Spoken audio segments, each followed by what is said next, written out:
Hello and welcome to फटाफट MCQ. आज की इस वीडियो में हम कुछ इंपॉर्टेंट एमसीक्यू को डिस्कस करेंगे जो कि इंडस्ट्रियल रेवोल्यूशन के ऊपर बेस्ड है। साथ ही इस सीरीज को हम तब तक कंटिन्यू करेंगे जब तक हम सारे इंडस्ट्रियल रेवोल्यूशन के इंपॉर्टेंट क्वेश्चन को सॉल्व ऑफ ना कर ले। तो शुरुआत करते हैं पार्ट 1 के साथ। देखते हैं हमारा पहला क्वेश्चन, निम्नलिखित में से कौन सी एक जगह मुक्त व्यापार क्षेत्र नहीं है। बताना है आपको, फ्री ट्रेड जोन नहीं है। 4 ऑप्शन है आपके पास, कांडला, मुंबई, विशाखापट्टनम, तिरुवनंतपुरम। फटाफट से हम अपने क्वेश्चन आंसर को सॉल्व आउट करेंगे। तो जो यहाँ पर करेक्ट आंसर हो जाएगा वो हो जाएगा तिरुवनंतपुरम। ठीक है, तिरुवनंतपुरम ऐसा जोन है जिसको हम लोग फ्री ट्रेड जोन के नाम से नहीं जानते हैं। बाकी कांडला, मुंबई, विशाखापट्टनम तीनों ही कैसे जोन है, तो तीनों ही फ्री ट्रेड जोन के कैटेगरी में आते हैं। ठीक है, चलिए होप क्लियर है। बढ़ते हैं आगे, देखते हैं अगला क्वेश्चन हमारा।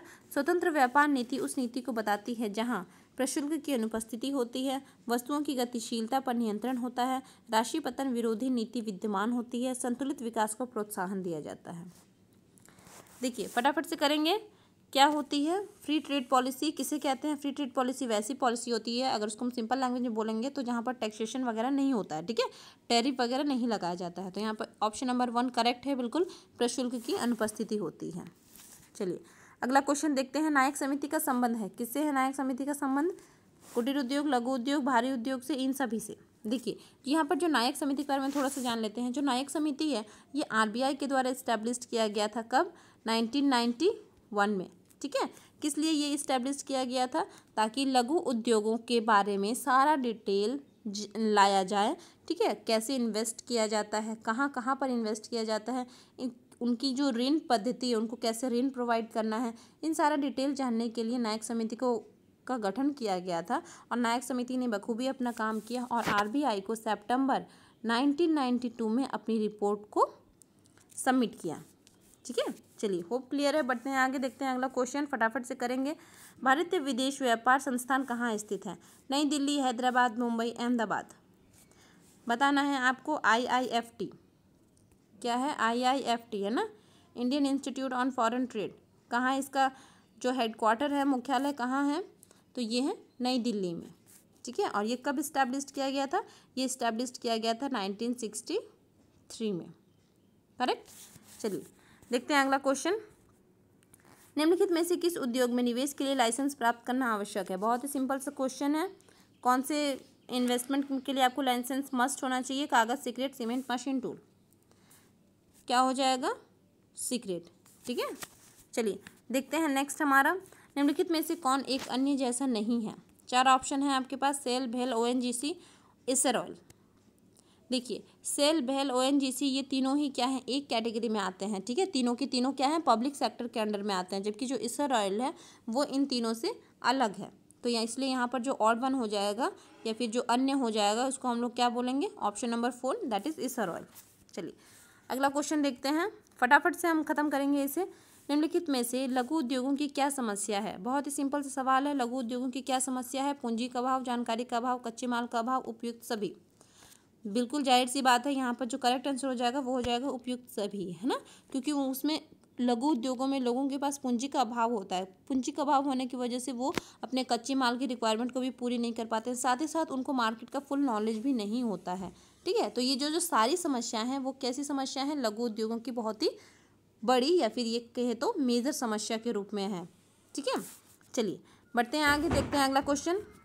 भारत का प्रथम निर्यात उपयोगीकरण क्षेत्र EPZ का सृजन हुआ था। एक्सपोर्ट प्रोसेसिंग जोन का सृजन हुआ था सबसे पहले कहाँ पर, कांडला में, मुंबई में, नोएडा में, विशाखापट्टनम में।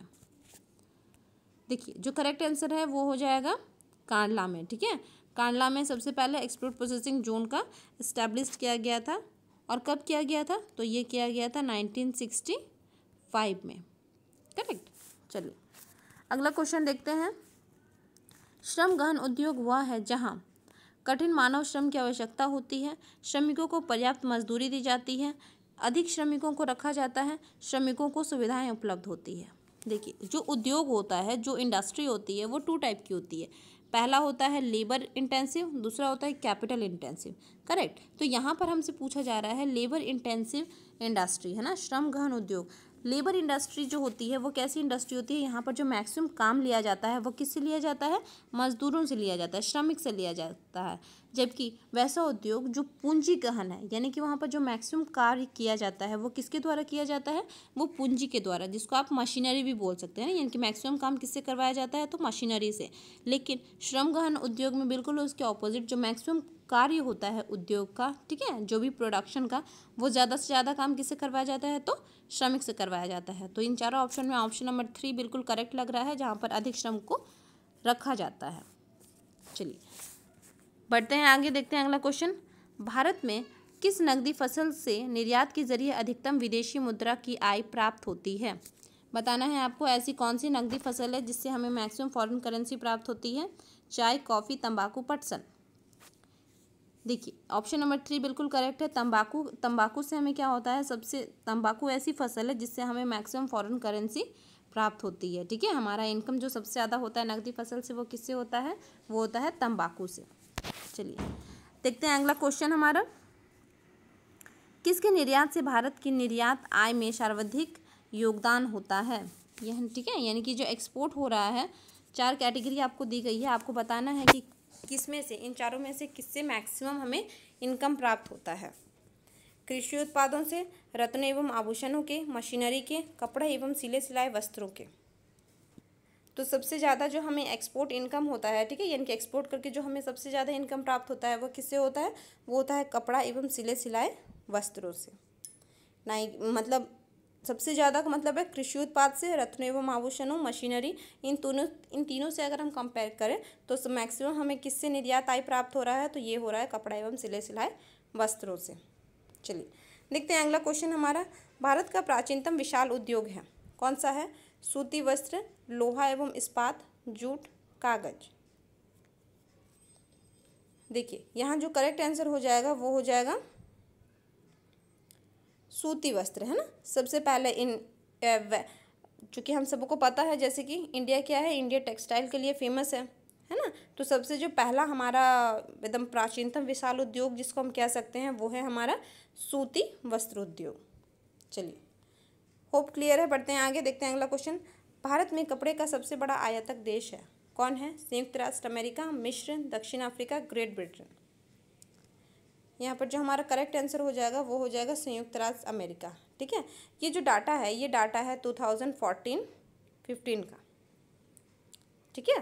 14-15 के अकॉर्डिंग जो सबसे बड़ा आयातक देश है हमारा कपड़े का, वो कौन है? वो है संयुक्त राष्ट्र America.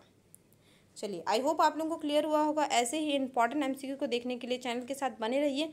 Thank you for watching, thank you.